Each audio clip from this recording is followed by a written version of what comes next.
এই শোনো না, আমাদের অন্ধবিশ্বাস চ্যানেলটি যারা এখনো সাবস্ক্রাইব করেননি, প্লিজ সাবস্ক্রাইব করে দাও। আর অল্প কিছু সাবস্ক্রাইবার হলে 1 লক্ষ পরিবার হবে।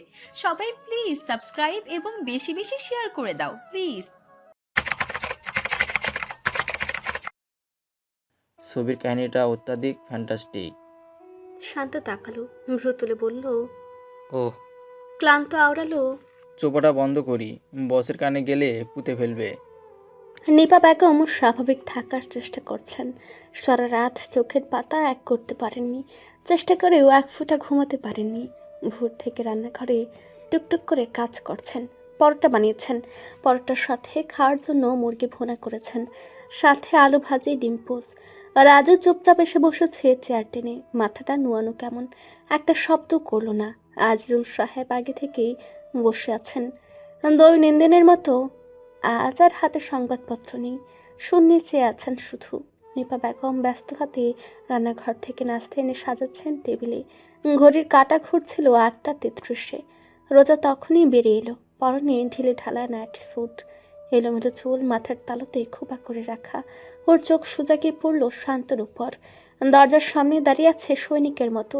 কি বলবে, ওরা সারা রাত জেগেছিল, এমন সৈনিকের মতো পাহারায় দাঁড়িয়েছিল। দেখে বোঝার উপায় নেই, রোজকার মতন জোশ নিয়ে আছে। কজন বডিগার্ড আছে? শুধু ওরা তিনজনই কি? ভাবতে ভাবতে রোজা এগুলো দরজার দিকে। বাইরে উঁকি দিতে ওর মুখের রং বদলালো, রাগ বাড়লো তরতর করে। বাড়িটা ডাকাতদের মতো পাহারা দিয়ে রেখেছে, সবগুলোকে গুলি করে উড়িয়ে দিলে কেমন হয়? রোজার সুযোগ বুঝে কেড়ে নেবে নাকি পিস্তলটা? উড়িয়ে দেখ লম্পটের সহচরীদের, সবগুলো একসাথে জাহান্নামে যাক। এদের আগে ওই বড় লম্পটকে গুলি করে উড়ানো উচিত। ইস, রোজার বড্ড আফসোস হয় আজকাল। সেদিন একটার জায়গায় 2-3টে চড় মারা উচিত ছিল। সবসময় তো আর সুযোগ পাওয়া যায় না। ম্যাম, আমাদের দ্রুত বের হতে হবে। জবাবে রোজা চোখ রাঙালো শুধু। শান্তকে এড়িয়ে এলো ডাইনিং টেবিলের সামনে। আজিজুল সাহেব, নিপা বেগম শ্বাস আটকে সতর্ক হয়ে দাঁড়িয়েছিলেন। রোজা টেনে বসালো বাবা মাকে, নিজে তাদের মধ্যে বসে খেতে শুরু করলো। চিন্তা ভাবনা পরে, আপাতত পেট ভরে খাওয়া দাওয়া করা যাক। পরোটা ছিঁড়তে গিয়ে ওর দৃষ্টি পড়ল নিজ হাতের অনামিক আঙ্গুলে। ডায়মন্ডের আংটিটা জলজল করছে, খোদাই করা নামটা বিশ্বের মতো ঠেকলো। বিলাভড, বিলাভড না, কচু। কত ঢং! খাওয়া বাদ রেখে আগে আংটি খুললো আঙ্গুল থেকে। হাত চেয়ে ছুঁড়ে ফেলতে কেউ শেষমেশ ফেলো না, দামি ভীষণ। পরে যদি বলে আংটির টাকা শোধ করো, তখন কি হবে? রোজা কোনো রকমে ঝুঁকি নেয় না, আংটি খুলে পাশুই রাখলো। নিপা বেগমের গলা দিয়ে খাবার নামছে না, তিনি কোনো রকমে একটু পানি গিলে মেয়ের মুখের দিকে চেয়ে থাকলেন। রোজা দীর্ঘশ্বাস ফেলে তাকায় মায়ের চোখে, তারপর বাবার, হাসতে করে বলে অবশেষে, শান্ত হও। নিপা বেগম আবার কাঁদতে বসবেন এমন অবস্থা। কিভাবে হব? মনকে কিভাবে বোঝাবো? আমার মেয়ের জীবনটা পুরো নষ্ট হওয়ার পথে। রোজা অনেকটা সময় চুপ থাকলো, মস্তিষ্কে চলল আদিল মির্জার কাণ্ড কারখানার সব দৃশ্য। রেদিকে বাঁচানোর দিন থেকেই ওই লোকের দৃষ্টি পড়েছিল তার উপর। তারপর থেকে রোজার জীবনটাই পরিবর্তন হয়ে গেছে। প্রাপ্তবয়স্ক নারী রোজা, একজন পুরুষের দৃষ্টি কীর্তিকলাপ বোঝার জ্ঞান আছে। ওই লোক যে ওকে পছন্দ করে তা বুঝতে আর খাতা কলমের প্রয়োজন পড়বে না। রোজা দীর্ঘশ্বাস ফেলে, বলে, সম্ভবত সে আমাকে পছন্দ করে। আশা করা যায় জীবন ঝুঁকিতে পড়বে না। আজিজুল সাহেব অসন্তুষ্ট হলেন বড্ড। ফটাফট বলে বসলেন, তাই ছিল, আবার এক বাচ্চার বাপও। কোনো দিক দিয়েই মেনে নেওয়া যাচ্ছে না, আমার বুকটা ভার হয়ে আছে। শান্ত পানির বোতলে মুখ লাগিয়েছিল, মুখে পানি সহ বেচারা সমানে কাশল। মুখের পানি ছড়িয়ে ছিটিয়ে পড়েছে। রোজা বিরক্তি নিয়ে তাকাতেই শান্ত ফের নির্বিকার হলো। ওই যে তার বসের পাশাপাশি তাদেরও মোটা চামড়া, এসব গায়ে লাগে না। তবে আদিল মির্জা থাকলে নিশ্চিত বলতো, বুক ভার লাগছে যেহেতু, আসুন একটা গুলি ঢুকিয়ে দেই, আর ভার ভার লাগবে না, আরাম আরাম লাগবে। না চাইতেও রোজার ফোনের স্ক্রিনের উপর দৃষ্টি পড়ে। সে দেখে জিহাদের মেসেজটা। গতকাল রাত থেকেও মেসেজ কল সমানই করে যাচ্ছে। রোজা দেখেনি, উল্টো ব্লক করে রেখেছিল। আজ নতুন নাম্বার দিয়ে একটি মাত্র করেছে। আপাতত সেটা ভাসছে স্ক্রিনে। রোজা, আমার সাথে দেখা করো পার্কের পাশে প্লিজ, গুরুত্বপূর্ণ কথা আছে। আদিল মির্জার সম্পর্কে ওয়েটিং ফর ইউ। রোজা মুহূর্তে সচেতন হয়, সামান্য দ্বিধা করে। যদি গুরুত্বপূর্ণ বিষয় না হয়, এমনিতেই যদি ডাকে, তখন না হয় আরও কিছু প্যাদা নিয়ে ওটাকে দেয়া যাবে। সেদিন মনের মাধুরী মিশিয়ে পেটানো সম্ভব হয়নি, তাকে ঠকানো এই রোজা তালুকদারকে। শান্ত সতর্ক হয় মুহূর্তেই, কঠোরভাবে প্রশ্ন করে, ম্যাম, আপনার আমাদের সাথে যেতে হবে। রোজা আর শুনে না।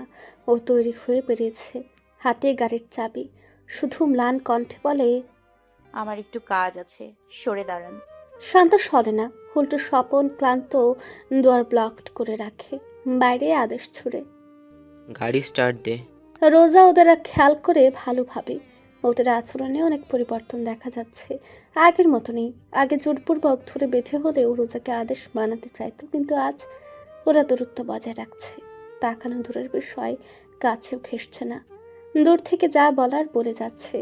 একে দুয়ে মিলিয়ে রোজা আপ্লুত হয়, ফায়দা তুলে মুহূর্তেই বলে, কি জোর করবে? ধরবে আমাকে? থামাবে? থামাও তাহলে। কথাটুকু শেষ করে রোজা ওদের দিকে কদম বাড়ালো, যেন ধাক্কা ধাক্কি করে হলেও বেরোবে। প্রায় কাছাকাছি আসতেই স্বপন ক্লান্ত সরে দাঁড়ায়। ওরা সব তাজ্জব যে। শান্ত পিছু ছুটে ব্যস্ত গলায় বলে, ম্যাম, আমাদের বাধ্য করবেন না ফোর্স করতে, গাড়িতে উঠুন। রোজা শুনল না, সোজা হয়ে এসে থামলো নিজের গাড়ির সামনে। শান্ত তখনও দূরত্ব বজায় রেখেছে, মুখের শ্বাসতে ব্যস্ত। রোজা দরজা খুলে ড্রাইভিংয়ে উঠে বসে, গাড়ি স্টার্ট করে। শান্ত ধমকায় তাদের লোকদের, মেইন গেট বন্ধ কর। তবে তার সম্ভব হয় না। রোজাদের পুরাতন এই দরজায় সমস্যা আছে, ভাঙা আর কি। আজিজুল সাহেব ভীষণ মেহনতের সাথেই রোজ মেরামত করে তালা মারতেন, তাই ওটা টেনে মুহূর্তের ভেতর বন্ধ করতে ব্যর্থ। রোজা গাড়ি টেনে বেরিয়ে গেল, পেছনে শান্ত দীর্ঘশ্বাস ফেলল। নিজের লোকেদের ইশারা করে সব গাড়িতে উঠে বসলো। তিনটে গাড়ি ট্রেনের গতিতে বেরিয়ে এলো, পিছু নিল রোজার লাল গাড়িটার। শান্ত ড্রাইভারকে হুকুম করতে করতে ব্লুটুথ কানেক্ট করে কানে ঢোকায়, কল লাগায় অ্যালেনকে। অ্যালেন তীব্র দ্বিধাদ্বন্দ্বে আবদ্ধ, খচখচানিটা বেড়ে যাচ্ছে ক্রমশ। কি করবে বুঝে উঠতে পারছে না। আদিল মির্জা তখন মিটিংয়ে ব্যস্ত, ক্লায়েন্ট ইতালির, ভীষণ গুরুত্বপূর্ণ। এই সময়ে এমন সংবাদ কিভাবে দেবে, বা দেওয়াটা ঠিক হবে কিনা। সচরাচর গুরুত্বপূর্ণ সময় অতি প্রয়োজন ব্যতীত ব্যাঘাত ঘটানো মৃত্যুর সম। কিন্তু অ্যালেন তাকালো সামনে, গ্লাস ওয়ালের বাইরে দাঁড়ানো। স্পষ্ট দেখতে পেল আদিলকে। লম্বা টেবিলের মাথায় সিংহের মতো নিজ আসনেই বসে আছে, পায়ের উপরে পা তুলে। পরনে শুভ্র রঙা থ্রি-পিস স্যুট, হাতের পিস্তলটা ঘুরিয়ে ফিরিয়ে কিছু একটা বলছিল। কঠিন দৃঢ় ওই দৃষ্টিতে রাজ্য সমান আদেশ। অ্যালেনের চোখে ভাসে গতকালের দৃশ্য। ব্যাস, অমনি সিদ্ধান্ত নিয়ে নেয়ও, দেরি করে না আর। দরজা ঠেলে ঢুকে মুহূর্তে উপস্থিত 12 জন পুরুষ নারীর আলোচনা বন্ধ হয়। আদিল ভ্রু তুলে তাকায়। অ্যালেন কাছে গিয়ে বসের কানে মুখ নিয়ে জানায় সবটা। আদিলের চেহারার পরিবর্তন হয় না তেমন, নির্বিকার মুখখানা ধাপে ধাপে শুধু গম্ভীর হতে থাকে। অ্যালেন কথা শেষ করতে পারেনি, পূর্বে আদিল স্বাভাবিকভাবেই দাঁড়ালো। বসে থাকা বাকিরাও দাঁড়িয়ে পড়েছে। আদিল সামনের জনের দিকে হাত বাড়ালো, হ্যান্ডশেক করে জানালো, deal, we will discuss the remaining parts next week. Adil cabin থেকে বেরোলো দ্রুত কদমে, গলার টাইটা একটানে খুলে ছুঁড়ে মারলো মেঝেতেই। রাগে কপালের রগ কাঁপছে। ওর পেছনে বডিগার্ডসদের সারি পুরো করিডর জুড়ে আতঙ্কের সৃষ্টি করছে। পার্কিং এরিয়াতে ইতিমধ্যে গাড়ির দরজা মেলে ধরা হয়েছে। আদিল থমকে উঠল চলন্ত অবস্থায়। একটা 4 ফুটের মেয়েকে ম্যানেজ করতে পারছে না। অ্যালেন অপ্রস্তুত হয়, আওড়ায়, ম্যাডাম, ম্যাডাম কি কিভাবে? আদিল প্যাসেঞ্জার সিটে উঠে বসে না, ড্রাইভিং সিটের দরজা মেলে ধরে। অ্যালেন দ্রুত ড্রাইভারকে বেরোনোর ইশারা করতে লোকটা যৌথুপু মেরে বেরোয়। আদিল উঠে বসে ড্রাইভিং সিটে, পাশে অ্যালেন বসতে বসতে বলে, বস, আমি ড্রাইভ করছি। আদিল যেন শুনেনি, গাড়ি স্টার্ট করে। বিল্ডিং থেকে বেরিয়ে আর আগে পাছে তাকায় না, একটানে ড্রাইভ শুরু করে। নীরব রাস্তা জুড়ে ঝড় বয়ে গেল আচমকা। সারি সারি কালো গাড়ি একসঙ্গে রাস্তা পিষে ছুটছে হাওয়ার গতিতে। অ্যালেনের হাতে দুটো ফোন। একটা থেকে ম্যানেজার জানালো, ভোদাইটা পার্কে বসে আছে সকাল থেকে, কে জানে কার জন্য। অন্যদিকে শান্ত জানালো, আমরা পার্কের দিকে যাচ্ছি। Ma'am, you so good at driving. আদিলের চোয়াল শক্ত হয়। সেকেন্ডের জন্য চোখ বুজে নেয়। তীব্র রাগ সামলাতে মাথার ভেতরটা দপদপ করছে। গাড়ির স্পিড বাড়ে সর্বোচ্চ। রীতিমতো অ্যাক্সিডেন্ট হওয়ার মতো অবস্থা রাস্তায়। এক একটা গাড়ি নিজেদের প্রাণ বাঁচিয়ে কুল পাচ্ছে না। অ্যালেনের মনে হলো ৮ ঘন্টার রাস্তা চোখের পলকেই পেরিয়েছে। সামনে তাকাতে চমকে উঠে অ্যালেন। ওই তো সামনে থেকে আসছে লাল রঙের গাড়িটা। গাড়ির আশেপাশে পেছনে তাদের লোকেরা। মধ্যই পার্ক। লাল গাড়িতে সে কেবল থামবে পার্কের সামনে, ও সময় সোজা আদিলের গাড়ি ধেয়ে গিয়ে ক্রাশ খায় রোজার গাড়ির সাথে। তীব্র শব্দের পাশাপাশি লাল গাড়িটার সামনের অংশ থেতলে যায়। রোজা আতঙ্কে ধরফরে ওঠে। রীতিমতো পেছাতে চাইলে সামনের গাড়িটা স্বেচ্ছায় টেনে সমানে পেছিয়ে নিতে থাকে। রোজা হতবিহ্বল। ও পাশে তাকালো বডিগার্ডসদের উদ্দেশ্যে। একটাও নেই, সবগুলো সরে গেছে। রোজা কাজ নামিয়ে চিৎকার করলো, পাগল নাকি? জবাবে শুধু পালাক্রমে একতরফা আক্রমণ সামলাতে হলো ওকে। ভালোভাবে তাকাতে শ্বাস আটকে এলো। ড্রাইভিংয়ে বসা লোকটার মুখ চিনতে অসুবিধা হলো না।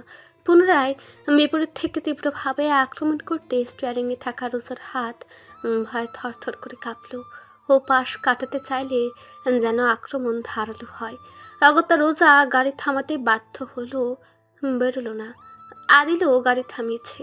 দরজাটা খুলে যখন বেরোলো, পাশাপাশি বেরোলো বাকি সব বডিগার্ডসও। পুরো রাস্তাটাই ব্লকড। রোজা পুনরায় দ্রুত গাড়ি স্টার্ট করে। ও এই সুযোগে একটানে বেড়ে যেতে চাইলেও সম্ভব হয় না। সামনে শান্ত আইল্যান সহ বাকিরা এসে দাঁড়িয়েছে। আদিল এসে সোজা নামানো কাচের জানলা দিয়ে হাত ঢুকে দরজা আনলকড করে। একটানে বের করলো রোজাকে। বেচারি ভালোভাবে দাঁড়াতেও পারেনি। টেনে হিচড়ে নিতে চাইলে ও পায়ে ব্যথা পায়, কুঁকে ওঠে, ছিলে যায় পায়ের চামড়া। আদিল থামলো। শক্ত চোখে দেখলো রক্তিম জেদি চোখচূড়া বাঘিনীর মতো চেয়ে আছে কেমন। আদিলের সতর্ক চোখ যায় অদূরে, যে হাত চেঁচিয়ে ছুটে আসছে। আদিল চোখের পলকে রোজাকে কোলে তুলে কদম বাড়ালো গাড়ির দিকে। অগ্রাহ্য করলো ওর চেঁচামেচি মুষ্টামুষ্টি। আপনি আমার সাথে এমন করতে পারেন না। শান্ত প্যাসেঞ্জার সিটের দরজা মেলে ধরেছে। রোজাকে জোরপূর্বক বসিয়ে আদিলও উঠে বসেছে। ইতিমধ্যে গাড়ি স্টার্ট হয়েছে, ছুটেছে সামনে। আদিল জানালার কাছে গিয়ে দেখতে পেল চলন্ত গাড়ির পেছনে ছুটতে থাকা জিহাদকে ডাকছে। রোজা বোধহয় উপলব্ধি করলো কিছু। ও মাথাটা ঘুরে জানালা দিয়ে তাকাতে চাইলে আদিল মুহূর্তে শক্ত করে ধরল ওর চোয়াল। মসৃণ ভঙ্গিতে ফিরে আনে নিজের দিকে।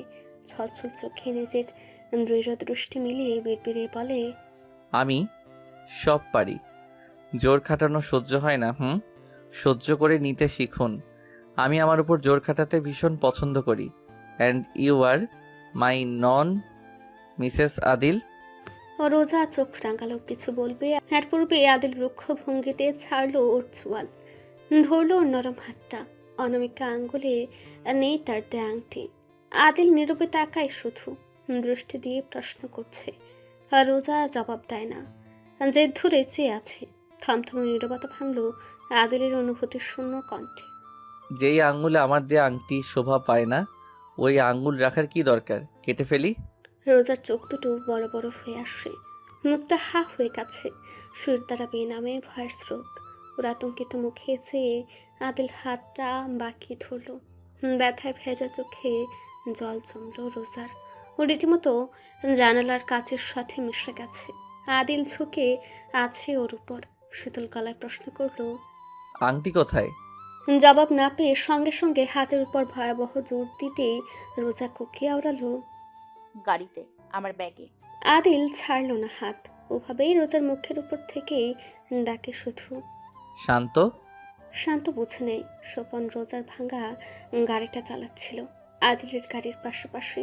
শান্ত ব্লুটুথে জানাতেই স্বপন চলন্ত গাড়ির থেকেই জানলা দিয়ে ব্যাগ ট্রান্সফার করে দিয়েছে। শান্ত না ফিরে প্যাসেঞ্জার সিট থেকে বাড়ি ধরল ব্যাগটা। আদিল নেয় না, চেয়ে থাকে রোজা হেরে বেড়ানো চোখে।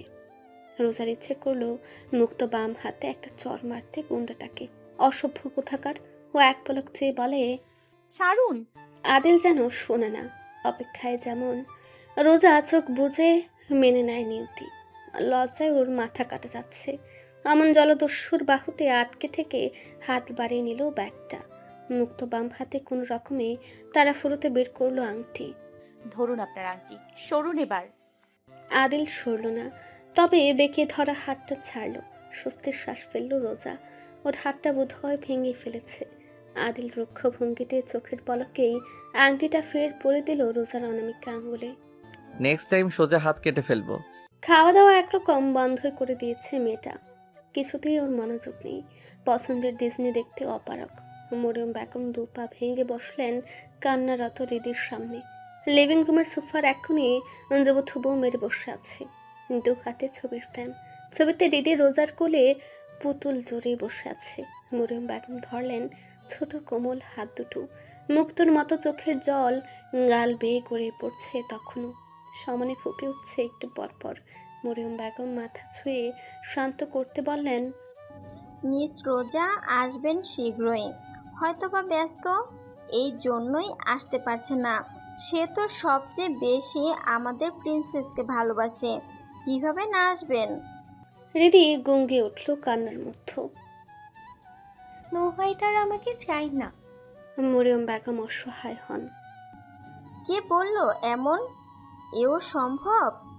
পুতুলের মতো ছলছল চোখ দুটো তাকাতে মরিয়ম বেগম গলে জল হয়ে যান। মালিকের মেয়ে হওয়াতে পারেন না বাচ্চাটাকে বুকের ভেতর জড়িয়ে ধরতে। সংকোচ লাগে বড়। শুধুই মাথার ক্রমান্বয়ে হাত বুলিয়ে বলতে থাকেন, খুব চাই, আজ না এলেও আগামীকাল সকাল সকাল চলে আসবেন। হৃদির চোখ ভিজে উঠেছে ফের ঝর্ণার মতো ঝরে। ও বিড়বিড় করে বিড়াল ছানার মতো, আমি চাই স্নো হোয়াইট সবসময় আমাদের সাথে থাকুক, যেভাবে আমার ক্লাসমেটদের মা থাকে। মরিয়ম বেগম আটকে ওঠেন। শ্বাস আটকে আসে। উপস্থিত বাকি কাজের লোকেরাও আশ্চর্যের শব্দ মেজে। হৃদির কথার মানে তারা কিভাবে না বুঝবেন। তখনও কাঁদছিল। তখনই তীব্র শব্দ হয় গাড়ি প্রবেশের। তেতান থর ঘেউ ঘেউ করছে। গাছদের একাগ্র সালামের আওয়াজ ভেসে আসছে। হৃদি দ্রুত নামলো সোফা থেকে। পরনে হাঁটুর ল্যান্থ ফ্রক। ও ছোট ছোট কদমে দৌড়ানোতে তা কেমন উঠছে চুলের পাপ। থমথমে নিস্তব্ধ আবহাওয়া চিরল গাড়িগুলোর কর্কশ শব্দ। মার্বেলের ড্রাইভওয়ে বিশেষ থেমেছে সারিবদ্ধভাবে। গাড়ি থামতে দেরি, শান্তর চটজলদি বেরোতে দেরি হলো না। ও দ্রুত দক্ষ হাতে মেলে ধরল গাড়ির প্যাসেঞ্জার সিটের দরজা। দরজার কাছে এসে দাঁড়িয়েছে তিতান থোর। ঘেউ ঘেউ করছে সমানে। আদিল নেমে এলো তখনই। ওরা এতে আরো উৎসাহিত হয়। পায়ের সাথে মিশতে চেয়ে আরো জোরালো ভাবে শব্দ তুলে ডেকে ওঠে। আদিল ঝুঁকলো, ওদের গায়ের মসৃণ পশম বুলিয়ে দিল। সেভাবেই ফিরে তাকালো গাড়ির ভেতরে। রোজা এক কোণে এখনো শুতে আছে। বেরোনোর লক্ষণ দেখা যাচ্ছে না। সাপের মতো ফুসফুস করছে। চোখের ওই কঠিন দৃষ্টি আদিল অগ্রাহ্য করলো। বেরোনোর জন্য বলল না, তাগাদা দিল না। বস্ত্রের নির্বিকার ভাব দেখে শান্ত নড়ল না। দরজা ধরে দাঁড়িয়ে থাকলো স্ট্যাচুর মতো। সরল থোর আর তেতানের ঘেউ ঘেউ ব্যতীত আর কোনো শব্দ শোনা গেল না কিছুটা সময়। সেই মুহূর্তেই অদূর থেকেই বাচ্চা বাচ্চা এক কণ্ঠের ভীষণ হৃদয় বিতারক কান্নার সুর ভেসে এলো। আদিল সতর্ক চোখে তাকাতেই অ্যালেন ছুটল দুয়ার পথের সোনালি রঙের 6টা সুরের কাছে। হৃদি দৌড়ে সুরে বেয়ে নামছে কাঁদতে কাঁদতে। ওখান থেকে ডাকছে সমানে, ড্যাড, ড্যাড। রক্তবর্ণ ছোটখাটো মুখটা চোখের জলে ভেজা। ফুপাতে ফুপাতে শ্বাস প্রায় বন্ধ হয়ে আসার মতো অবস্থা। এলোমেলো হয়ে আছে মাথার চুল। কুকড়ে আসা ফ্রকটা বাতাসে উঠছে। আদিল মেয়ের মুখের দিকে চেয়ে থাকলো, শুধু একটা কথা বলল না। বসলো দু পায়ের পাতায় ভর দিয়ে। দু হাত অল্প মেলে দিতেই তার বাহুতে হাওয়ার ব্যাগে সে ঝাঁপিয়ে পড়লো বাচ্চাটা। ছোট দুটো হাতে গলা জড়িয়ে সমানে কাঁদতে থাকলো। কানার এক পাকে শুধু এক নাগারে ডেকে গেল, ড্যাড, ড্যাড, ড্যাড। আদিল মেয়ের কান্না থামানোর চেষ্টা করে না, শুধু মেয়ের পিঠ বুলিয়ে দেয়। আর চোখে লক্ষ্য করে গাড়ির ভেতরে থাকা শরীরটার ছটফটে অঙ্গভঙ্গি। রোজা চোখ মুখ বুজে আছে, হৃৎপিণ্ড কাঁপছে। হৃদি কাঁদতে কাঁদতে ব্যাকুল হয়ে বলে গেল, ড্যাডি, স্নো হোয়াইট কি আর আসবে না? She doesn't want me anymore. রোজা আর বসে থাকতে পারল না, সম্ভব হলো না বসে বসে হৃদির এমন কান্না শোনার। ওর ভেতরটা এমনভাবে মুষড়ে যাচ্ছে যা অগ্রাহ্য করার সামর্থ্য নেই। হুড়মুড়ে বেরোতেই বাচ্চাটার চোখ গেল রোজার উপর। মুহূর্তেই কেমন ঠোঁট ভেঙে শব্দ করে ফোপালো। বাবাকে ছেড়ে ছুটলো রোজার দিকে। রোজা দু হাঁটু ভেঙে বসে পড়ল। বাহুতে ঝাঁপে পড়া এইটুকুন শরীরটা যত্নের সাথে বুকের ভেতর মিশিয়ে নিল। দু হাতে পাগলের মতো এলোমেলো চুলগুলো গুছিয়ে দিতে দিতে আওড়ালো, এমনভাবে কেন কাঁদছো সোনা? শ্বাস বন্ধ হয়ে যাচ্ছে, থামো, কান্না থামাও। হৃদি থামল না, এমনভাবে বুকে মিশে থাকলো, গলা জড়িয়ে রাখলো, যেন ও ছেড়ে দিলেই রোজা পুনরায় চলে যাবে, হারিয়ে যাবে ওর জীবন থেকে। বাচ্চাটার করুণ স্বরের কান্নায় সব স্তম্ভিত। নিজের অজান্তেই রোজার বাম চোখের কোণ থেকে এক ফোঁটা জল গড়ালো গাল বেয়ে। দু হাতে হৃদির কান্নারত মুখটা আগলে নিয়ে চোখ দুটো মুছে দিল। লাভের লাভ কিচ্ছু হলো না, পর মুহূর্তেই পুনরায় চোখের জলে ভেসে গেল বাচ্চার রক্তিম ফুলো ফুলো গাল দুটো। রোজা অসহায় হয়ে মাথাটা বলে শান্ত করতে চাইল ক্রমান্বয়ে। চাপা স্বরে কত কিছুই বলতে থাকলো, তাতেও কাজ হলো না। হৃদি কোনোভাবেই শান্ত হচ্ছে না, ওকে শান্ত করা যাচ্ছে না, উল্টো রোজায় কেঁদে ফেলেছে, অসহায় হয়ে পড়েছে। ছলছলে ভাষা ভাষা দৃষ্টি তুলে অবশেষে যখন তাকালো, একজোড়া ধূসর দৃষ্টিতে দৃষ্টি মিলল। আদিল নীরবে চেয়েছিল মাত্র, এবারে মুখ খুলল। এমন গভীর কণ্ঠে নির্বিকার ভঙ্গিতে বলা শব্দগুলো শুনে মেয়ে গেল রোজা। তার বুকে মিশে অঝরে কান্না করা হৃদিও থমকে গেল। You should stop crying. আর কোথাও যাবে না, তোমার মাম্মাম তোমার সাথেই থাকবে। হৃদির কান্নারত লালিত চোখ ধরা হতভম্ব হলো। বড় বড় চোখে অবুঝের মতো তাকালো রোজার মুখের দিকে, তারপর বাবার দিকে। ফোপাতে ফোপাতে আওড়ালো, মাম্মাম। আদিল তাকিয়ে আছে রোজার ঘাবড়ানো চোখ বুঝে থাকা মুখের দিকে। ওই মুখ পানে চেয়ে থেকেই বলে, আমার স্ত্রী তোমার কি হবে? হৃদি অস্থির হয়ে পড়ে। ঝাপসা চোখে রোজার ইতস্তত মুখ দেখে পরপর বাবার দিকে চেয়ে চুপসানো কণ্ঠে বলে, মা। She is my wife, your mom. We got married. বাচ্চা মেয়েটা স্তব্ধ চোখে বাবার মুখের দিকে তাকিয়ে থাকলো অনেকটা সময়। ওর চোখে এমন অবিশ্বাস দেখে আদিল নীরবে মাথা নাড়িয়ে মেয়েকে আশ্বস্ত করলো। হৃদি হতভম্ব চোখে অবশেষে তাকালো রোজার দিকে। জবাবে রোজা জোরপূর্বক হাসার চেষ্টা করেও পারল না। হৃদির বাচ্চা বাচ্চা আঙুলগুলো কাঁপলো যখন রোজার চোখের জল মুছতে হাত বাড়ালো।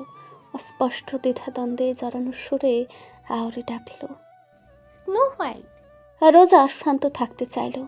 হুম। হৃদির সাহস বাড়ল, ও নেগড় দৃষ্টিতে চেয়ে ফিস ফিস করলো, মম। রোজার ভেতরটা কেঁপে উঠল। একটা সম্বোধন মাত্র, অথচ ওর জগৎটা কেমন এলোমেলো লাগছে। চোখ জোড়া ঝাপসা হয়, জবাব দিতে নিলে গলা ধরে আসে। হুম। হৃদি ঝাঁপে পড়ে তখনই, মা মা মা। হুম। তুমি আমার মা snow white. You are my mother, my mother. তুমি আর কোথাও যেতে পারবে না, সারা জীবন আমার সাথে থাকবে, তাই না? বলো বলো বলো না। রোজা নীরবে শুধু জাপটে রাখে ছোট শরীরটা। বন্ধ চোখের পাতায় ভাসে নিজের ফেলে আসা পরিবারের মুখগুলো, সাথে চোখের জলে ভেসে যায় পুরো মুখ। অস্পষ্ট গলায় বলে, থাকবো। আদিল স্পষ্ট শুনে শব্দটি, নড়ে এবারে। এক পলক চেয়ে কদম বাড়ায় বাড়ির দিকে। বসের সাথে সাথে কদম বাড়ালো শান্ত অ্যালেনও। খুব কাছ থেকে লক্ষ্য করলে দেখা যাবে শান্ত রক্তিম চোখজোড়া। অ্যালেনের মুখের অভিব্যক্তিও কিছুটা অন্যরকম। দুজনেই মুখ লুকাতে ব্যস্ত একে অপরের থেকে। বাকি সবগুলো বডিগার্ডসও সরে দাঁড়িয়েছে অনেকটা দূরে, যেমন তাদের অস্তিত্বই নেই। মরিয়ম বেগম, শাপলা বেগম সহ আরও দুজন কাজের লোক উপস্থিত হয়ে আছেন। একসাথে তারা তাজ্জব হয়ে দাঁড়িয়ে আছেন। কি বলবেন বা করবেন বুঝে উঠতে পারছেন না। দেবেন নাকি একটা বড় সালাম? বাড়ির মালকিন যে তাদের এমন দৃষ্টির সামনেই রোজা ইতস্ততভাবে হৃদিকে কোলে নিয়ে ভেতরে প্রবেশ করলো। ইতস্তত হবে না বুঝি, আগে তো তাদের মতন এক সামান্য কাজের লোক হিসেবে প্রবেশ করত, কিন্তু এখন এক মুহূর্তে সবটা কেমন পরিবর্তন হয়ে গেল। রোজা আর কাজের লোকটি নেই। হৃদি তখনও দু হাতে শক্ত করে রোজার গলা জড়িয়ে রেখেছে, একটু পরপর ডাকছে মিষ্টি করে, মা। প্রত্যেকটা ডাকে রোজার ভেতরটা মোমের মতন গলে যাচ্ছে, বুক ভরে আসছে আনন্দে। প্রত্যেকটা ডাকে ও সাড়া দিচ্ছে। কি? হৃদি দু গাল ভরে হাসলো, এরপর খিলখিল করে রোজার গালে গাল ঘষে পুনরায় ডাকলো, মা। রোজা অল্প হাসে, মাথা বুলিয়ে বলে, বলো। মরিয়ম বেগম এই যাত্রার সাহস করলেন কদম বাড়ানোর। গতকাল থেকে তিনি আঠার মতো লেগেছিলেন হৃদির সাথে। বাচ্চাটা গতকাল থেকে মনমরা হয়েছিল, কিচ্ছুটি খায়নি, গোসল করেনি, অসহায়ের মতো শুধু বসেছিল। আর আজ সকাল থেকেই দাদা রসে কাঁদছিল। তিনি কাছ থেকে দেখেছেন কতটা পাগল রোজার জন্য। আজ এমন সংবাদ শুনে তিনি আশ্চর্যের পাশাপাশি আনন্দিত। রোজা ভীষণ ভালো, এতগুলো বছর তারা একসাথে কাজ করেছে, স্বচক্ষে দেখেছে কতটা ভালোবাসে হৃদিকে। বাচ্চাটা এভাবেই তো হারুর ভক্ত হয়নি। মরিয়ম বেগমের একটু দ্বিধা হয়নি নতুন সম্বোধন উচ্চারণ করতে, এমনভাবে ডাকলেন যেন যুগ যুগ ধরে ডেকে আসছেন। ম্যাডাম, আপনার জন্য সেই গতকাল থেকে কাঁদছে, কিচ্ছুটি খায়নি, জোরপূর্বকও খাওয়ানো গেল না। দেখেছেন তার কি অবস্থা? গোসল তো দূরের বিষয়, মাথায়ও হাত ছোঁয়াতে দেয়নি, গায়ের কাপড় চোপড় সেই পরশু দিনের। রোজা আটকে ওঠে, ভালোভাবে তাকায় ওর উস্কো খুস্কো মাথার দিকে, পরনে ফ্রকের দিকে। মুখটা এইটুকুন হয়ে আছে শুকিয়ে। রোজা আর দাঁড়ালো না ফার্স্ট ফ্লোরে, সিঁড়ি ধরল হৃদিকে কোলে নিয়ে। মরিয়ম বেগম দ্রুত বললেন, ম্যাডাম, আমি খাবার নিয়ে আসছি। রোজা ওই সম্বোধনে অপ্রস্তুত হলেও প্রত্যুত্তরে মাথা দোলালো, উঠে এলো দোতলায় হৃদিকে নিয়ে। ও রুমে পৌঁছে দ্রুত ওয়াশরুমে ঢুকে মাথায় শ্যাম্পু করে দল দলে গোসল করে শরীরে বাথরুম জড়িয়ে বেরিয়ে আসে কোলে করে নিয়ে। সদ্য গোসল করানো মেয়েটাকে তার করাতে চাইল ডিভানি। ও দাঁড়াবে না, রোজাকে আষ্টে পৃষ্ঠে জড়িয়ে রেখেছে। রোজা অসহায় হয়ে আর কোল থেকে নামাতে চাইল না, ওকে কোলে নিয়েই বসলো। সবসে রঙা তোয়ালে দিয়ে আর নরমভাবে মুছতে শুরু করলো পেট সমান চুলগুলো। রীতি চেয়ে আছে মুগ্ধ চোখে, বোকা বোকা ভাবে শব্দহীন হাসছে কেমন। রোজা ওর নাক ছুঁয়ে বলে, কি এত হাসছো কেন? হৃদি উচ্ছ্বাস নিয়ে বলে, I'm so happy right now. I am the happiest in the world. রোজার হাত থামে না, নিঃশব্দে হাসে, জেনে উচ্ছল মুছতে মুছতে আওড়ায়, তা কেন? কারণ এখন থেকে তুমি আমার মাম্মাম, আমার সাথে থাকবি সব সময়, কোথাও যাবে না। এটা তো এখন থেকে তোমারও বাড়ি। রোজার ব্যস্ত হাত দুটো থেমে যায়, দৃষ্টি পড়ে না অনেকটা সময়। রীতি মিষ্টি করে ডাকতেই ওর ধ্যান ভাঙে। তোয়ালে রেখে হেয়ার ড্রায়ার চালিয়ে চুল শুকোতে ব্যস্ত হয়। হৃদি যেন ওর হাতের পুতুল, যেভাবে নাচাচ্ছে মেয়েটা সেভাবেই নাচছে, এত বাধ্য। রোজা মাথা নুয়ে চুপ করে গালে চুম খেলো। চুল শুকিয়ে ওর মাথায় সুন্দর একটা হেয়ার স্টাইল করলো সময় নিয়ে। এরপর একটা মিষ্টি রঙের ড্রেস পরালো। আর মধ্যে মরিয়ম বেগম খাবার নিয়ে এলেন। অনেকটা সময় নিয়ে ওকে খাওয়ালো নিজ হাতে। খাওয়ানো শেষ করিয়ে ক্লান্ত ওর মাথাটা নিজের কোলে নিয়ে বলল, এবার চোখ বুজে ঘুমাও। চোখ দুটো লাল হয়ে আছে। হৃদি কোলে মুখ গুছল, ঠিক তবে চোখ বুঝতে অপারক। দ্বিধা জড়িত গলায় ফিসফিস করলো, ভয় হয় আমাকে রেখে যদি তুমি চলে যাও আবার। রোজার হৃদয়টা যেন কেউ খামচে ধরেছে। ও দ্রুত বলল, কোথাও যাব না মা, তুমি চোখ বুজে ঘুমাও, উঠে দেখবে আমি এখানেই আছি, তোমার কাছেই। হৃদির ধূসর চোখ দুটোতে তারা ভাসলো। ও চোখ বুঝলো। রোজার হাত ব্যস্ত আর নরম গতিতে বলে দিতে থাকলো মাথার চুলগুলো। এত ভীষণ আরাম বোধ করে রিধি। পেটে মুখ গুজে শব্দ করে বড় করে শ্বাস টেনে নেয়। তার মা, হৃদির মা, শুধু হৃদির। সূর্য ডোবার কিছুক্ষণ আগ দিয়ে দরজায় করা ঘাত করলো শান্ত। সে যে আদিল নিজের রুমে প্রবেশ করেছে আর বেরোয়নি। আদেশ ছুড়ে গিয়েছিল তাকে অপ্রয়োজনে বিরক্ত না করতে, তাই সবগুলো বাধ্যভাবে নিজেদের সংযত রেখেছিল। কিন্তু এতক্ষণ কি আর চুপচাপ দাঁড়িয়ে থাকা যায়? চিন্তা হয় না বুঝি? শান্ত দরজায় পুনরায় করাঘাত করলো, ডাকলো দুবার। সারা শব্দ না পেয়ে আর অপেক্ষা করে না, দরজা খুলে প্রবেশ করে। পুরো রুম অন্ধকার হয়ে আছে। অ্যালেন পেছু পেছু এসে বাতি জ্বালালো। আদিল সোফার হাতলে মাথায় এলিয়ে রেখেছে, চোখ বোঝা, কোনো নড়চড় নেই। শান্ত ডাকলো, বস।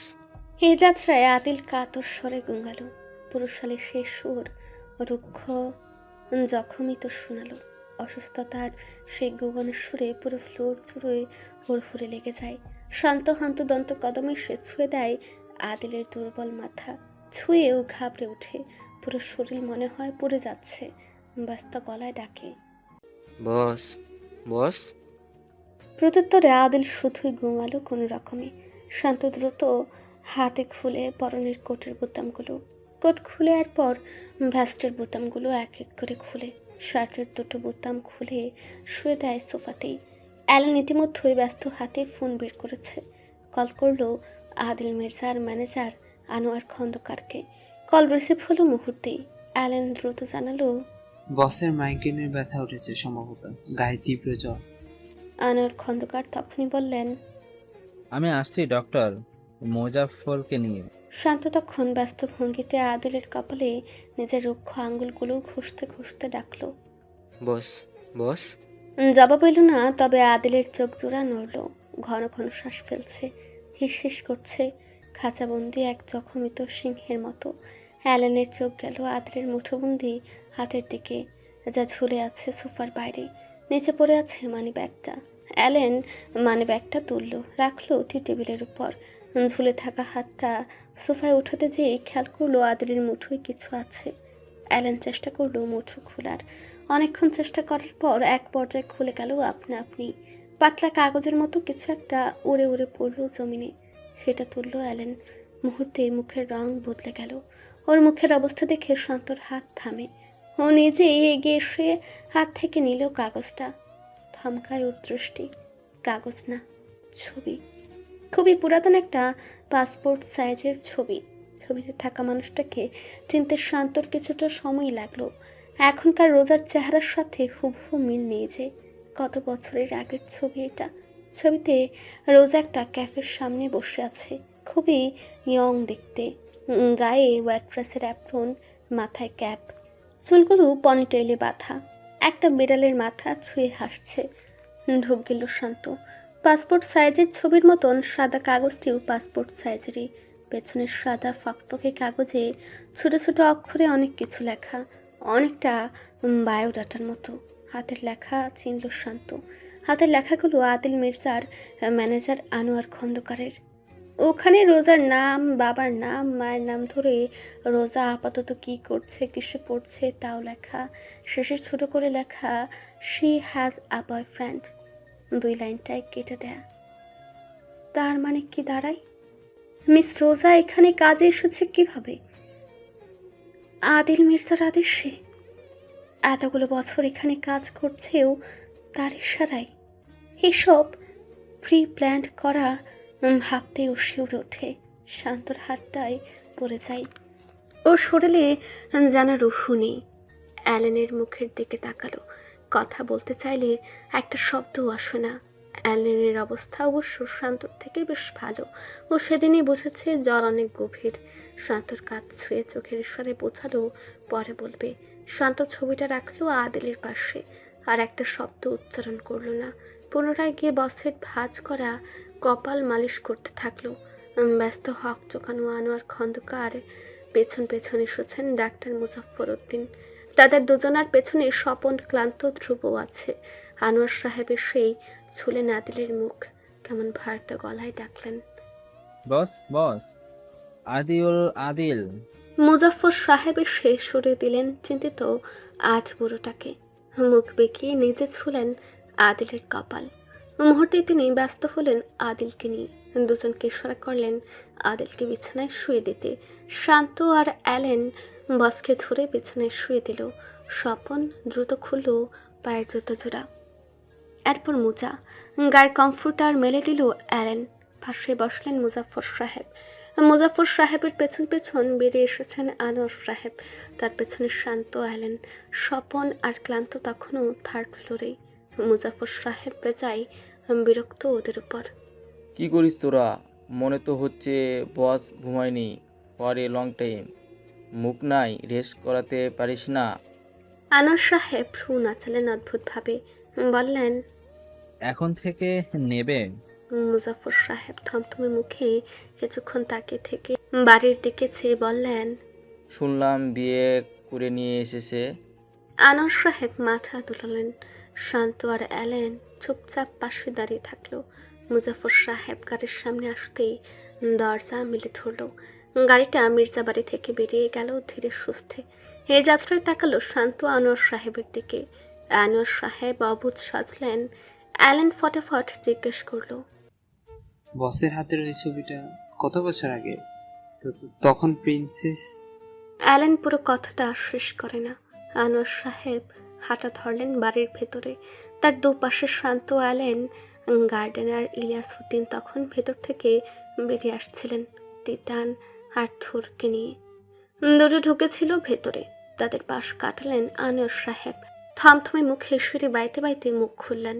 প্রিন্সিপাল বয়স তখন 1 বছর 2 মাস। ব্যাস এতটুকুই। আনোয়ার সাহেব আর কিচ্ছু বললেন না, আর কথা বাড়ালো না শান্ত। তারা বুদ্ধিমান, একে দুয়ের সবটা বুঝতে সময় লাগলো না। ইট ওয়াজ আ লং জার্নি। ঘড়ির কাঁটা 11:40। গ্লাস ওয়াল দিয়ে স্পষ্ট দেখা যাচ্ছে অর্ধখণ্ডিত 4টা। অন্ধকার রুমে শুধুমাত্র চাঁদের আলো এসে পড়েছে। ওই আলোয় আবছা দেখা গেল আদিলকে। বিছানা ছেড়ে উঠে এসে বসেছে সোফায়। উদম শরীর, কোনো রকমের লুজ একটা ট্রাউজার কোমরে ঝুলে আছে। সামনে টি টেবিলে ড্রিঙ্কের গ্লাস ও পেচ্ছে গ্লাসটা ভরল।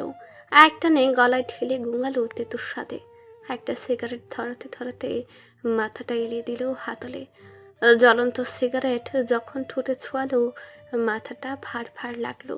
মনে হলো সব ডুবে যাচ্ছে, কোথাও একটা মিশে যাচ্ছে। মনে হচ্ছে আদিল অন্ধকার কোনো ব্ল্যাক হোলে একা দাঁড়িয়ে আছে। মনে হচ্ছে ওই অন্ধকার তাকে ডুবে নিচ্ছে ভীষণ অতলে। তখনই চোখের পাতায় ভাসলো সুন্দর একটা মুখ। ওই পুরো অন্ধকারের মধ্যে ওই মুখখানি চাঁদের মতন উজ্জ্বল হয়ে আছে। তার অন্ধকার দুনিয়াটায় মুহূর্তেই আলো জ্বলল যেন। আদিলের হার্টবিট শান্ত হয়, অন্ধকার কাটতে থাকে। ভ্রমের মাঝে সে নীরবতা ভাঙে। বাতাসের মতো নরম স্বরে কেবলই বিড়বিড় করে, फैरशीन लिखूं तेरे नींद उड़े, जर कफ जब कफ लिखूं तुझे कुछ कुछ हो, मैं इश्क लिखूं तुझे हो जाए, मैं इश्क लिखूं तुझे हो जाए, मैं इश्क लिखूं तुझे हो जाए।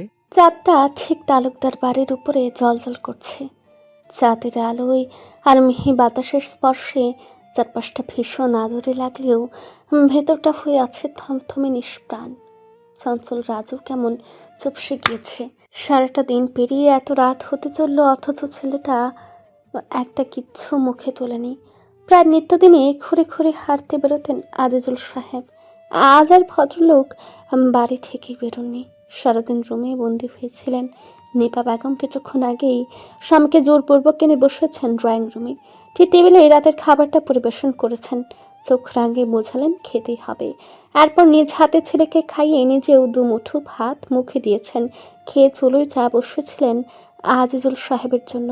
চাক্ষুর মানুষটা আজ সারাদিন 1 কাপ চাও খায়নি, তাই চটজলদি এখন বানিয়ে দিচ্ছেন। বানিয়ে হাতে ধরে দিলে না খেয়ে যাবে বা কোথায়? চা লুফিজে সামনে পেলে ঠোঁট ছোঁয়াবেই। আজিজুল সাহেব অসহায় মুখ করে তাকালেন স্ত্রীর দিকে, তারপর হাতে ধরানো চায়ের কাপের দিকে চেয়ে থেকেই ভদ্রলোক দীর্ঘশ্বাস ফেলেন। এখন মেয়েটার বাসায় থাকার কথা ছিল, তার পাশে বসে টেলিভিশন দেখতে দেখতে দুষ্টুমি করার কথা ছিল, অথচ মেয়েটার চিহ্ন মাত্র নেই। বুকের ভেতরটা ভার ভার লাগছে। একটা দিন কাটাতে পারছেন না, রাত কাটছে না। তাহলে কিভাবে পারবেন দিনের পর দিন মেয়ে ব্যতীত জীবন কাটাতে? অসহায় তিনি অবশেষে ঠোঁট ছোঁয়ালেন কাপে। আওড়ালেন।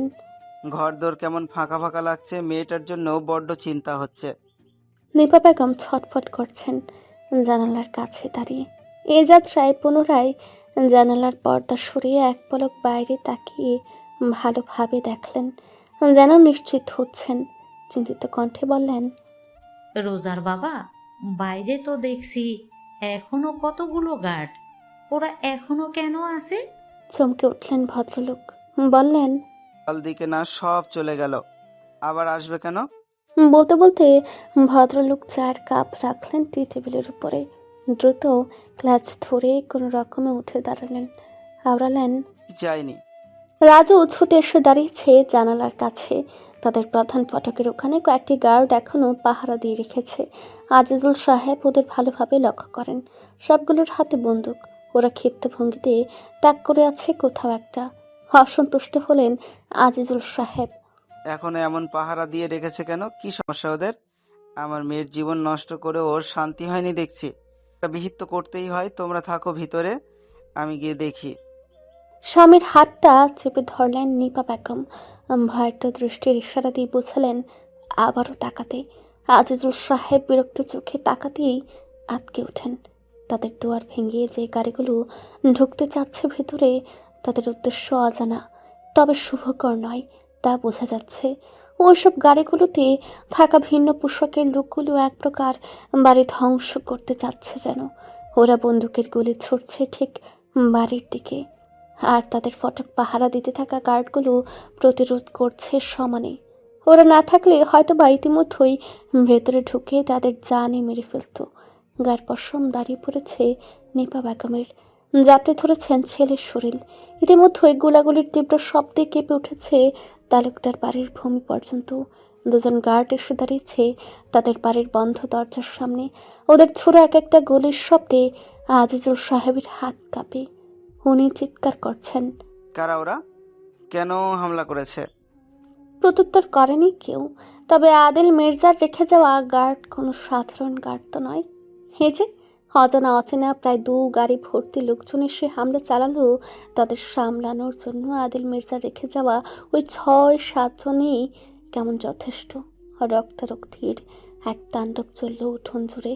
সব কিছু যখন শান্ত হলো, উঠোনের মাটিতে 4টা লাশ পড়ে রইল। গুরুতর আহত হয়েছেন তালুকদার বাড়ি পাহারা দেয়া গার্ডদের একজন।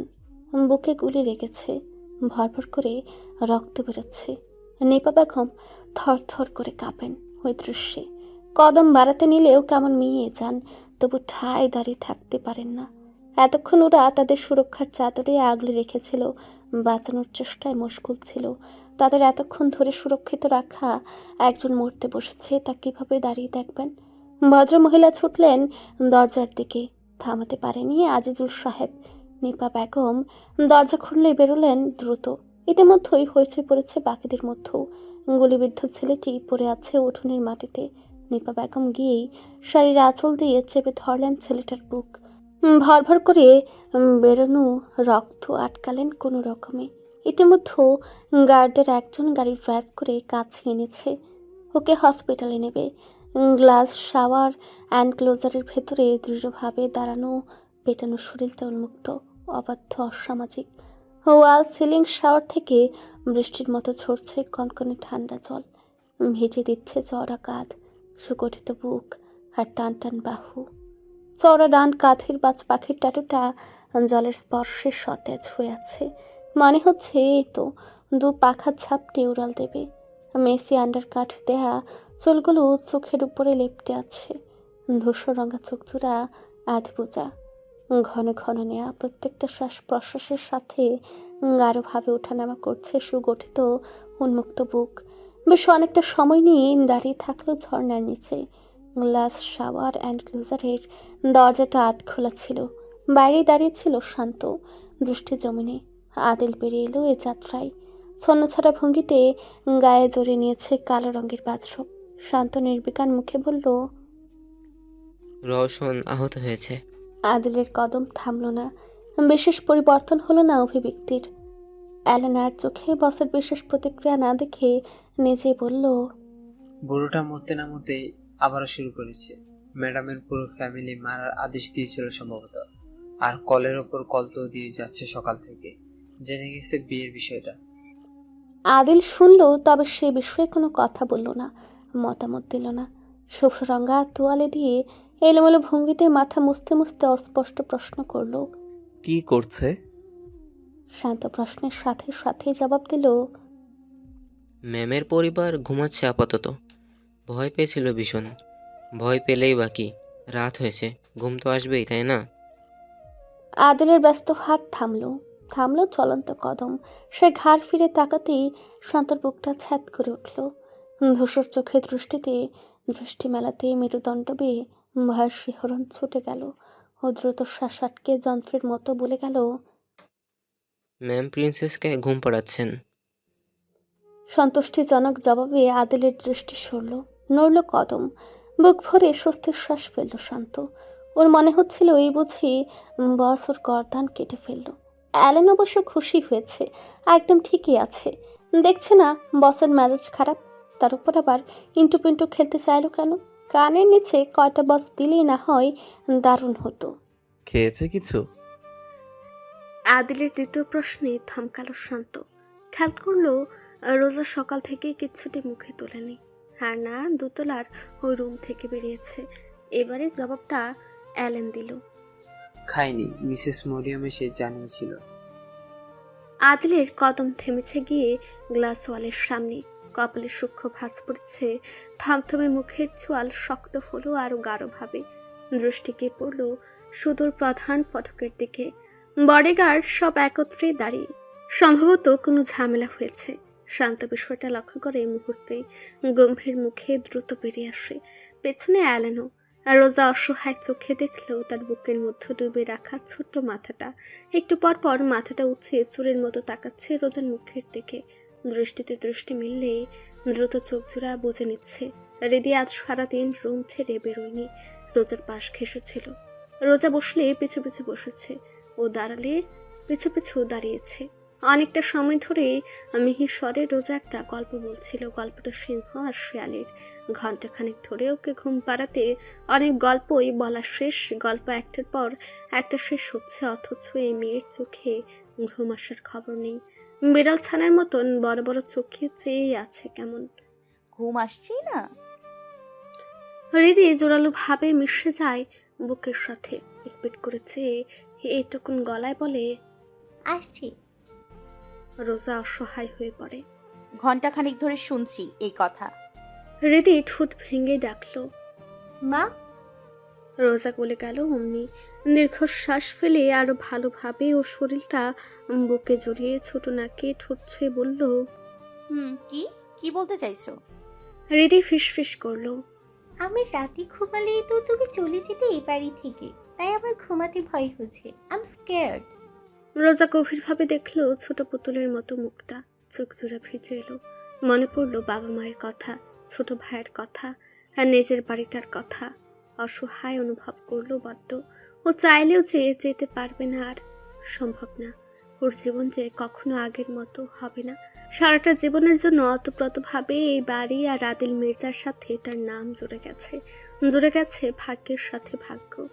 রোজা চোখ বুঝে এক মুহূর্তের জন্য নিজেকে সামনে হৃদির মুখটা আদর করে বলে, কোথাও যাব না মা, তোমার সাথেই থাকবো। তুমি নিশ্চিন্তে ঘুমাও মা। হৃদি গাল ভরে হাসলো। রোজার গলা দু হাতে জড়িয়ে একদম গায়ের উপরে উঠে গেল। বুকে মাথা রেখে মিয়ে যাওয়া গলায় আওড়ালো বাচ্চা বাচ্চা কণ্ঠে, মা। রোজা মাথায় হাত বুলিয়ে বলে, হৃদির কণ্ঠ অস্পষ্ট হয়ে এলো। Don't leave me. ওই বাক্যে কি ছিল রোজার জানা নেই, কিন্তু তার চোখ জোড়া ভরে এলো। গড়গড় করে চোখের জলে গাল ভেজে গেল। ভেজা চোখে দেখলো ঘুমন্ত ছোট মুখটা। ঘুমিয়ে পড়েছে। ঘুমের মধ্যেও বেরবের করে যাচ্ছে একটাই কথা, কিভাবে সহ্য হবে তার। বুকের ভেতরটা ছিঁড়ে যাচ্ছে মনে হলো। রোজা আলতোভাবে জোরে রাখলো হৃদিকে। মুখ নামিয়ে চুমু বসালো ঘুমন্ত মুখ জুড়ে। নিস্তব্ধ রুমে ভাঙা কণ্ঠে আওড়ালো, how can I leave you alone bachcha? Mummy loves you a lot. রোজার চোখ জোড়া সম্ভবত লেগে এসেছিল। ফোনের মৃদু শব্দে ঘুমটা ছুটে গেল। উঠতে চাইলে খেয়াল করলো রীতি মুঠোবন্দি করে রেখেছে তার বুকের দিকের কাপড়। রোজা হেসে ফেলে নিঃশব্দে, আলতোভাবে ছাড়াই ছোট্ট হাতটা কম্পিউটারের ভেতর ভালোভাবে ঢুকে উঠে দাঁড়ালো। ফোনটা সাইড টেবিলের উপরে রাখা। রোজা ফোন হাতে তুলে নিল। সকালবেলায় যে সিম দিয়ে জিহাদ মেসেজ করেছিল ওটা দিয়ে অনেকগুলো মেসেজই এসে আছে। রোজার এদিকে নিয়ে সারাদিন এত ব্যস্ত ছিল যে এসবে খেয়াল রাখার সময় ছিল না। এই যাত্রায় সময় নিয়ে মেসেজগুলো পড়বে বলে ঠিক করতে চোখ গেল জিহাদের শেষ দুটো মেসেজে। হিস ডেঞ্জারাস রোজা, ট্রেস্ট অ্যাওয়ে ফ্রম হিম। আমি বাইরে দাঁড়িয়ে আছি, দেখা করো একবার প্লিজ, আমার অনেক কিছু বলার আছে। রোজা চমকে ওঠে। কোন বাইরে? কোথায়? এই বাড়ির বাইরে না তো? ও কিভাবে জানলো রোজা এখানে? রোজা জুতোতে পা গলানোর সময় পেল না, নগ্ন পায়ে ছুটল দরজার দিকে। রুম থেকে বেরিয়ে করিডোরে দৌড়ে পার করে সিঁড়ি ধরল। মরিয়ম বেগম তখন সবেমাত্র খাবারের ট্রে হাতে সিঁড়ির প্রথম ধাপে পা রেখেছিলেন। আর রোজা কেমন হন্তদন্ত ভঙ্গিতে নামতে দেখে চিন্তিত হলেন। সাবধানী গলায় বললেন, ধীরে সুস্থে নামুন ম্যাডাম, কি হয়েছে আমাকে বলুন। রোজা শুনল না, তাকালো না, সিঁড়ি বেয়ে নেমে ছুটল দুয়ারের দিকে। দুয়ারের সামনে আসতে অস্পষ্ট ভঙ্গিতে নীরবতা ভেঙে আসা গঙ্গানির আওয়াজ শুনতে পেল। চিনতে পারল জিহাদের কণ্ঠ। প্রধান দরজা তখন অল্প খোলা, বডিগার্ড কিছু ভেতরে, বাদ বাকি সব দরজার ওপারে। শান্ত আর অ্যালেনকেও দেখা গেল। অত দূর থেকেও মারের শব্দ ভেসে আসছে। রোজা আটকে ওঠে। ছেলেটা কি পাগল? মাথা খারাপ? এখানে চলে এসেছে? ওকে এভাবে মারছে নাকি? রোজা ছুটে বেরোতে চাইলে বাদ সাধল দুয়ারের সামনে দাঁড়ানো গার্ড দুটো। রোজা ওদের তোয়াক্কা করে না। সে ইতিমধ্যে একটা ব্যাপার লক্ষ্য করেছে, তা হচ্ছে গার্ডরা তাকে কখনো ছুবে না। তা তাকে আটকানোর জন্য হলেও যা করার দূর থেকে করে। রোজা মুহূর্তেই ধেয়ে এগুলো গার্ড দুটো আপনা আপনি সরে গেল, এমনভাবে যেন রোজা কোনো ভাইরাস। ছুলেই ওই রোগে ওরা মরে যাবে। রোজা দৌড়ালো ড্রাইভওয়ে ধরে। নগ্ন পায়ে ছুটা তার মুখের উপর পড়েছে ড্রাইভওয়ের পাশে দাঁড়ানো সব আউটডোর ল্যাম্পপোস্টের সাদা আলো। খোপায় বাঁধা চুলগুলো ছুটে পিঠ ছুঁয়ে কোমর বেয়ে নামলো। মৃদু বাতাসে তা দুলছে। দ্রুত ভঙ্গিতে ছোটা ফর্সা নগ্ন পায়ে সম্ভবত কিছু একটা বেঁধেছে। রোজা মৃদু কণ্ঠে গঙ্গে উঠে, তবে থামল না। এ যাত্রায় দৌড়ানো রোজাকে লক্ষ্য করল শান্ত, অ্যালেন সহ বাকিরাও। ওরা আশ্চর্য হয়ে আছে। ওদের পলক পড়ে, মস্তিষ্ক নড়ে। ওদিকে ছড়িয়ে ছিটে থাকা প্রত্যেকটা বডিগার্ডের দ্রুত দৃষ্টি নামে। মাথা সহ শরীরটা একসাথে সৈনিকের মতো ঘুরে যায়। বড় দরজাটা চোখের পলকে বন্ধ হয়। সবগুলোর পিঠ দেখে রোজা হতবিহ্বল। হঠাৎ এমন কাণ্ডে কিংকর্ত বিমূঢ়। প্রত্যেকের এমন প্রতিক্রিয়াতেও থামালো না চলন্ত কদম। ছুটতে ছুটতেও চেঁচাতে চাইল শান্ত অ্যালেনের উদ্দেশ্যে, কিন্তু পারল না। কণ্ঠ ডুবে গেল বেরোনোর আগেই। অনুভব করলো নিজের নরম প্যাটের উপরে এক শক্ত থাবা, সিংহের থাবার মতোই রুক্ষ স্পর্শে রোজা ভয়ে সেটে যায়। পরে মুহূর্তেই হাওয়ায় উঠে আসে তার এইটুকুন পাতলা শরীরটা।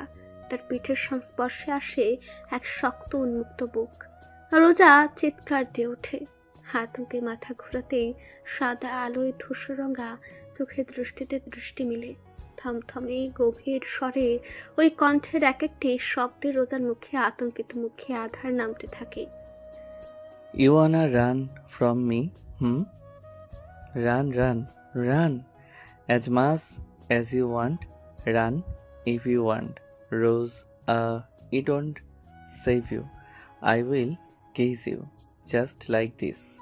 ভূমিকম্পের মতো কাঁপে রোজার শরীর।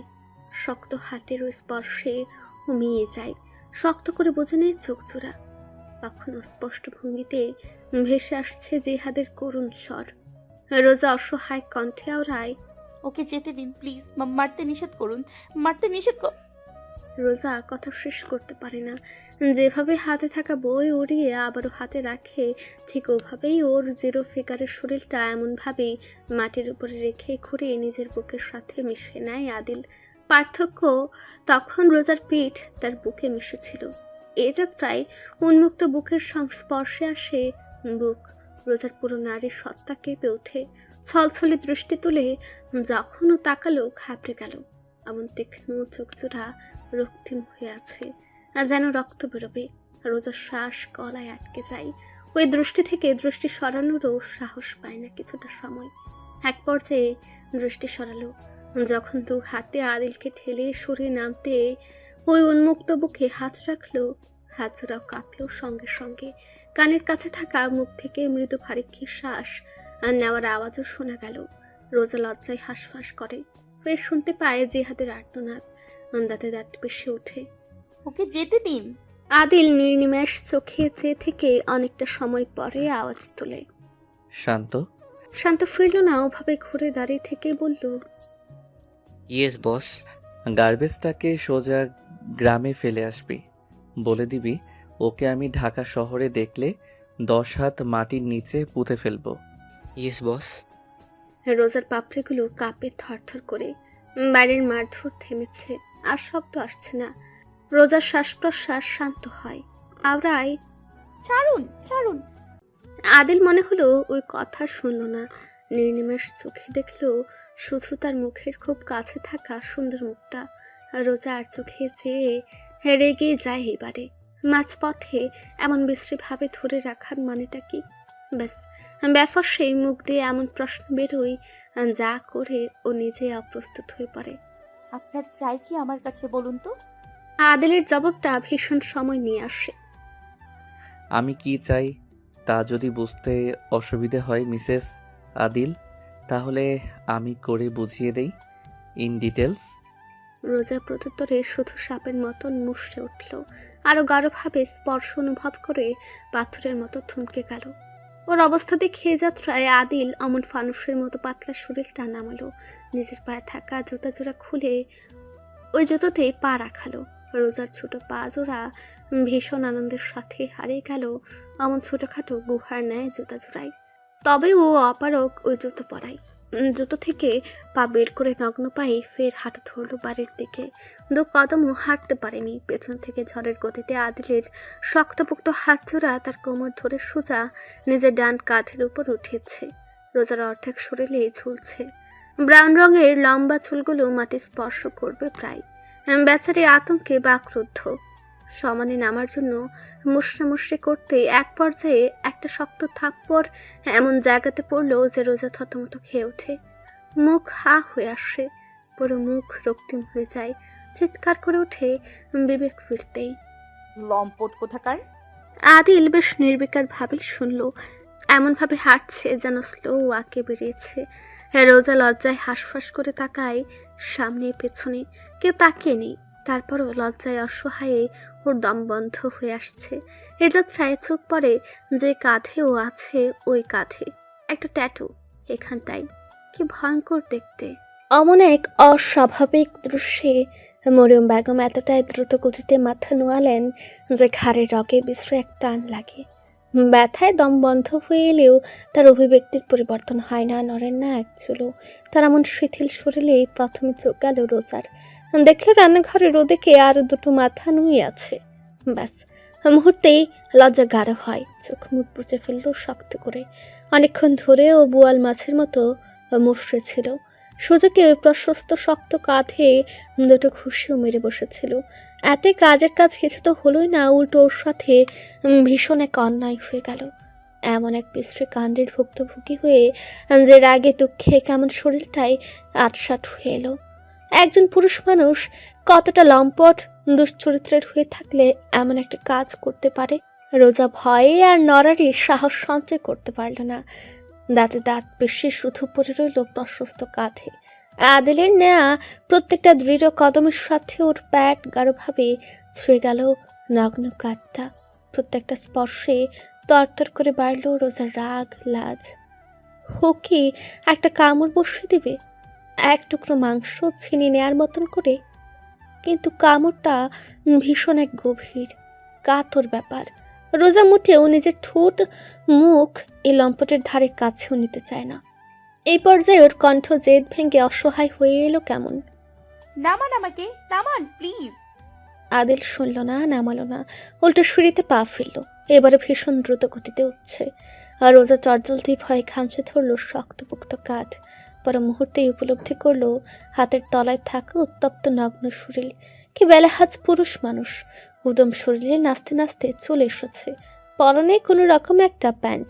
রোজার মনে হচ্ছে ওটা যে কোনো সময় খুলে যেতে পারে। ইস, ও যখন দেখলো দোতলায় উঠে এসেছে, হাফ ছেড়ে বাঁচল, দুপা ছেড়ে নামতে চাইল। আশ্চর্যজনকভাবে তখনও নামালো না আদিল। রোজাকে কিংকর্তব্যে মনে করে সে ফের সিঁড়ি ধরেছে। গন্তব্য যে 3 তলায় তা বুঝতে আর বাকি নেই। আতঙ্কে ওর চোখ মুখ ফ্যাকাশে হয়ে এলো। অমনি ধরফরে ওঠা কণ্ঠে সমানে চাপা হুঙ্কার ছাড়ল। Adil Mirza, I will kill you, I will shoot you, I will. আদিলের অভিব্যক্তির আহামরি পরিবর্তন হয় না, থামায় না কদম, বেয়ে উঠছে প্রত্যেকটা সিঁড়ি। হাতটা অব্যাহত রেখে সেভাবেই মাথাটা ঘুরে বোধহয় তাকালো। রোজার চোখ মুখ ক্রমশ নীল হচ্ছে। হবে না, মনের আঙ্গিনায় ভীষণ গোপনে থাকা ব্যাপারটা ঘটতে পারে এতটুকু ভাবনায় ওর মস্তিষ্ক অস্বীকার করতে যে যথেষ্ট। এতক্ষণ যাবৎ এই লোকের অত্যাচার ও সহ্য করে গেছে, ঝামেলা করে সবার নজরে আসতে চায় না বলে এই যাত্রায় আর কিছুর ধার ধারল না। হিসে নামতে চেয়ে 2 হাতে আদিলের গলা টেপে ধরল। অনুভব করলো তাকে ধরার স্টাইল পরিবর্তন হয়ে গেছে, বাচ্চা কোলে নেওয়ার মতন একটা পজিশনে। ও হে লোকের হাত কোথায়? ভ্যাবাচাকা খেয়ে বেচারে পরে মুহূর্তে লজ্জায় আতঙ্কে চিৎকার করে ওঠে। নিয়মিত ভালোবাসার গল্প শুনতে এবং পড়তে আমাদের অন্ধবিশ্বাস চ্যানেলটি সাবস্ক্রাইব করে পাশে থাকা বেল আইকনটি ক্লিক করুন। ধন্যবাদ সবাইকে।